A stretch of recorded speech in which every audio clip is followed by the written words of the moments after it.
सबको पूजा है यहाँ पर। हमने पत्तों को पूजा, पेड़ों को पूजा, पहाड़ों को पूजा, मिट्टी को पूजा, वृक्षों को, सबको पूजा है। गऊ को पूजा, हमने सबको पूजा। इस पूजा परंपरा में ही हमने रिश्तों को भी पूजा, हमने रिश्तों को भी श्रेष्ठता दी। मातृशक्ति के भाव और ममत्व के कारण ही ये संभव हो सका कि उन्होंने अपने पति में भी परमात्मा को देख लिया, भगवान को देख लिया। लेकिन ये तो मातृशक्ति का प्रभाव और भाव रहा ना कि आप में वो उसका दर्शन कर रही है कि आप मेरे देव हैं। लेकिन आपकी जिम्मेदारी भी तो है कि आप उस देव पद को संभाल सके, उस पूजा के योग्य भी तो बन सके। पूजा के योग्य बनने के लिए बड़ी तपस्या चाहिए होती है। माने सब पूजा के योग्य नहीं होते ना, पूजा के योग्य बनना पड़ता है। जिनका कहते हैं चरण उन्हीं के छुए जाते हैं जिनके आचरण अच्छे होते हैं। सबके थोड़ी छू लेते हैं, सबको थोड़ी पूजा के योग्य मान लेते हैं। अभी जैसा हमारी बहन ने कहा कि केवल इस बात के लिए वो जो अपने आप को पति कहता था, जिसने 7 फेरे लिए, मांग में सिंदूर भरा, तमाम कस्में वादे किए और तमाम चीजें की, और केवल एक बच्चा ऐसा हुआ कि जिसके पैर ठीक नहीं थे और वो छोड़कर चला गया, अपनी वासनाओं के चक्कर में कहीं छोड़कर चला गया। क्या वो पूजा के योग्य थोड़े है? जो शराब आदि तमाम व्यसनों में पड़े हैं वो थोड़ी पूजा के योग्य है। पति को पूजा के योग्य माना है, लेकिन पति पद की गरिमा तो रखो, हो ही नहीं उस पद के लायक, उस गरिमा के लायक, तो कैसे पूजोगे? जिस पल में सबसे अधिक साथ खड़ा होना चाहिए था, उस कमजोर पल में, उस पल से भाग गया पीछा छुड़ा के। जिनके लिए हृदय झुक जाता है। राम जी को जैसे ही देखते हैं मूर्ति में, कहना नहीं पड़ता किसी को कि झुकना है, बस हृदय उनके लिए झुक जाता है। श्री बांके बिहारी की मूर्ति तक को देखकर बस हृदय झुक जाता है।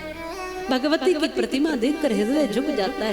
कथा केवल भगवान की हो रही है, ऐसा भाव सुनते ही मन खुश हो जाता है, क्योंकि वो ऐसा जीवन जीकर गए हैं कि हम उनके सामने अपना सिर, अपना हृदय सब समर्पित कर सकते हैं, झुक सकते हैं। कुछ ऐसा बनना पड़ेगा। सत्यवान ने अपने आप को सत्यनिष्ठ बनाया, आचारवान बनाया, चरित्रवान बनाया।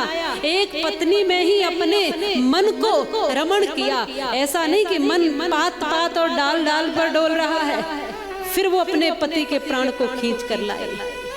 पति ने कुछ ऐसा तो किया होगा कि वो पत्नी में इतनी शक्ति आ गई कि वो यमराज से लड़ सके अपने पति के लिए। वो सत्यवान तो बनना पड़ेगा। यदि सावित्री चाहते हो तो राम तो बनना पड़ेगा, अगर जानकी चाहते हो तो।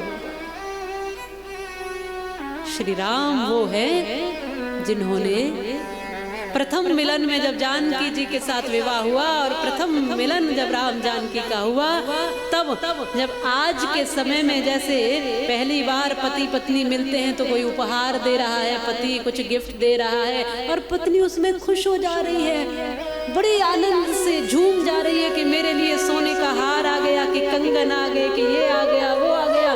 लेकिन राम वो है जिसमें पत्नी को पहले बार दर्शन करते ही, देखते ही ये आश्वासन देते हैं, हे जानकी, हे सीते, हे जनक नंदिनी, मैं तुम्हें उपहार के रूप में एक वचन देता हूँ कि मन से भी कभी पराई स्त्री का चिंतन नहीं करूंगा। वो है राम। मैं ये उपहार में तुम्हें देना चाहता हूँ वचन। क्यों? क्योंकि यहाँ राजे महाराजों की परंपरा रही है, 2-3 विवाह कर लेते थे। उनके पिता के खुद 3 रानी। ये राजे महाराजाओं में उस समय प्रचलन बहुत आम था, बहुत सामान्य था, क्योंकि राजनीति के तहत संबंध अलग अलग जोड़ने होते थे। ये बहुत सामान्य सी बात थी।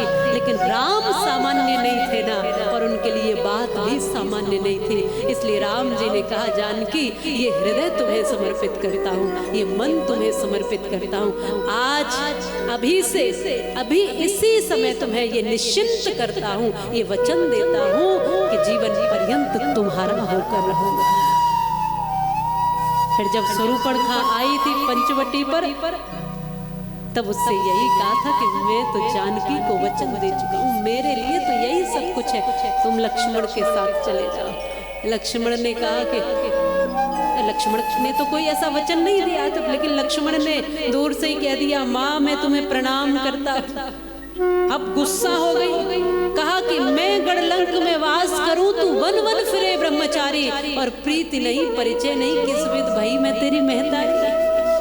कोई परिचय नहीं, कोई प्रीति नहीं, कैसे तुम मुझे माँ कह रहे हो। लक्ष्मण जी ने कहा, साच कहूं सुन तो ही निशाचरी, तू मेरी माँ तो भई जब ही ते, काम के भाव लिए मन में, तू राम के तीर गई जब ही ते।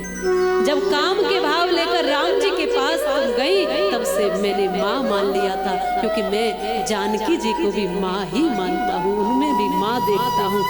ये चिंतन, ये सोच, ये भाव, ये दृष्टि है इस भारत की।